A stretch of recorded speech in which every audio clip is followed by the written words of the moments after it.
Hi everyone, আশা করি সবাই ভালো আছো। আজকে এই ভিডিওর মধ্যে আমরা মডাল ভার্ব সম্পর্কে অনেক কিছু জানবো এবং শিখবো। তো প্রথমেই আমরা জানবো মডাল ভার্ব অ্যাকচুয়ালি এই ভার্বটা কি ধরনের ভার্ব, কখন এর ব্যবহার আমরা করি। দেখো, সামর্থ্য, সম্ভাবনা, ইচ্ছা এবং প্রয়োজনীয়তা ইত্যাদি বোঝাতে মডাল অক্সিলারি ভার্ব ব্যবহার করা হয়। এই ভিডিওর মধ্যে can, could, may, might, must, ought to, use to এই সমস্ত মডাল ভার্ব ব্যবহারের নিয়ম, উদাহরণ সহ দেয়া আছে। তো ভিডিওটি না কেটে প্রথম থেকে শেষ পর্যন্ত দেখতে থাকো। মডাল ভার্ব সম্পর্কে সম্পূর্ণ তথ্য এই ভিডিওর মধ্যে দেয়া আছে এবং যাদের মডাল ভার্ব নিয়ে খুবই অসুবিধা তারা এই ভিডিওর মাধ্যমে মডাল ভার্বের ব্যবহার কোথায় করবে, কিভাবে করবে সমস্তটাই ক্লিয়ার করে নিতে পারবে। তো প্রথমেই আমরা ক্যানের ব্যবহারটা দেখব। কোনো কিছু করার ক্ষমতা বা কোনো কিছু করতে পারা বোঝাতে ক্যান ব্যবহার করা হয়। যেমন he can speak in Arabic, সে আরবিতে কথা বলতে পারে। তাহলে এটা তার কথা বলতে পারা, এই যে ক্ষমতা বা সে যে কথা বলতে পারে এটা বোঝানো হচ্ছে। তো সেই জন্য এইখানে ক্যান ব্যবহার করা হয়েছে। তারপর অনুমতি নেওয়া বোঝাতে can I meet my friend, আমি কি আমার বন্ধুর সঙ্গে দেখা করতে পারি। তাহলে এটা একটা অনুমতি চাওয়া হচ্ছে, এই ক্ষেত্রেও ক্যান ব্যবহার করা যায়, সেজন্য আমরা ক্যান ব্যবহার করলাম এখানে। এরপর দেখব অনুরোধ বোঝাতে, যেমন can you help me please, দয়া করে আপনি আমাকে একটু সাহায্য করবেন বা আপনি কি আমাকে একটু সাহায্য করতে পারবেন। তাহলে এটা একটা অনুরোধ করা বোঝাচ্ছে, সেজন্য এখানে ক্যান ব্যবহার করা হলো।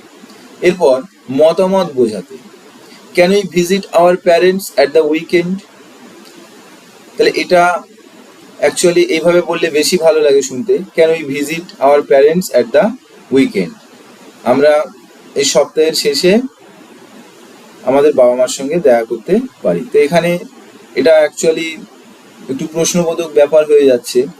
তাহলে এখানে যদি আমরা ক্যানটাকে উই এর পরে দিই তাহলে আরো বেশি ভালো হবে। যেমন we can visit our parents at the weekend, এভাবে দিলেও হবে। তারপর কুডের ব্যবহার, অতীতে কোনো কিছু করার ক্ষমতা বা কোনো কিছু করতে পারা বোঝাতে কুড ব্যবহার করা হতো বা হয়। যেমন he could go to Kolkata, সে কলকাতায় যেতে পারতো, মানে অতীতকালের কোনো একটা কাজ করার বা কোনো কিছু করতে পারা বোঝানো হচ্ছে এটা, সেজন্য এখানে কুড ব্যবহার করা হলো। তারপর অতীতে কোনো কিছু করার অনুমতি নেওয়া বোঝাতে could he go to cinema, এখানে এটা অতীতকালের অনুমতি চাওয়া, যে সিনেমায় যাবে কিনা এরকম একটা অনুমতি অতীতকালে নেওয়া হয়েছিল, তেমনটা বোঝাতে এখানে কুড ব্যবহার করা হচ্ছে। এরপর বিনয়ী প্রশ্ন বোঝাতে could I go to the market please, এটা হচ্ছে বিনয়ী প্রশ্ন। তারপর অনুমতি নেওয়া বোঝাতে could I bury my pet dog in your backyard. তারপর সম্ভাবনা বোঝাতে it could get very hot in West Bengal, তাহলে এই সমস্ত ক্ষেত্রে আমরা কুড ব্যবহার করতে পারি। এখানে বাংলাতে সম্পূর্ণ ক্লিয়ারভাবে লেখা আছে যাতে তোমাদের বুঝতে সুবিধা হয় এবং ব্যবহার করতে সুবিধা হয় মডাল ভার্বগুলো। এরপর দেখব মে এর ব্যবহার, যেমন সম্ভাবনা বোঝাতেও মে ব্যবহার করা হয়, হি মে কাম টুডে। তারপর বিনয়ী মতামত প্রকাশ করতে, যেমন মে আই হেল্প ইউ, এটা হচ্ছে বিনয়ী মতামত। তারপর কোনো কিছু করার অনুমতি নিতে মে আই কাম ইন, এটা ভিতরে ঢোকার জন্য অনুমতি চাইছে। এরপর মাইটের ব্যবহার, কম সম্ভাবনা বোঝাতে হি মাইট কাম টুডে। তারপর ইতস্ততভাবে আমন্ত্রণ জানাতেও মাইট ব্যবহার করা হয়, might I help the helpless. তারপর মাস্টের ব্যবহার, জোর এবং প্রয়োজনীয়তা বোঝাতে মাস্ট ব্যবহার করা হয়, I must do the math, তাহলে অঙ্কটা সে করবে, জোর দিয়ে বলছে এবং অঙ্কটা করার প্রয়োজনও আছে, সেজন্য এখানে বলা হয়েছে জোর এবং প্রয়োজনীয়তা বোঝাতে।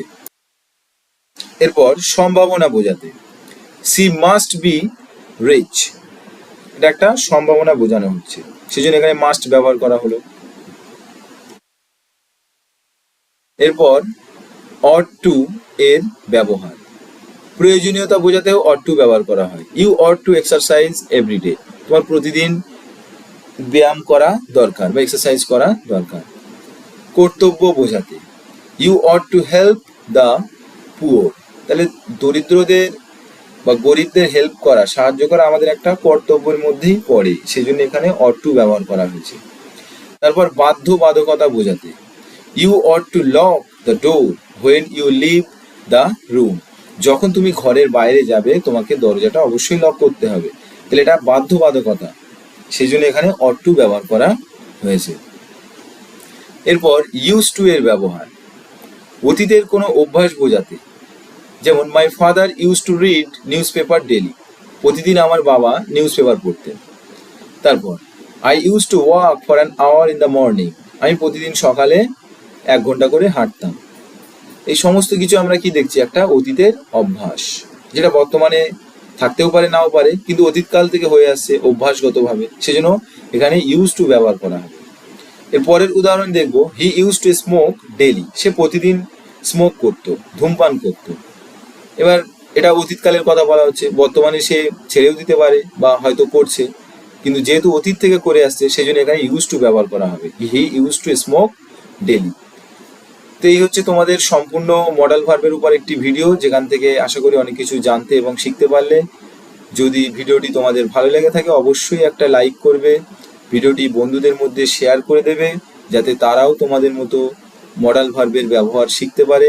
এবং পরবর্তী ভিডিওর আপডেট সঙ্গে সঙ্গে পাওয়ার জন্য চ্যানেলটিকে সাবস্ক্রাইব করে বেল আইকনটিকে প্রেস করে দাও। ধন্যবাদ।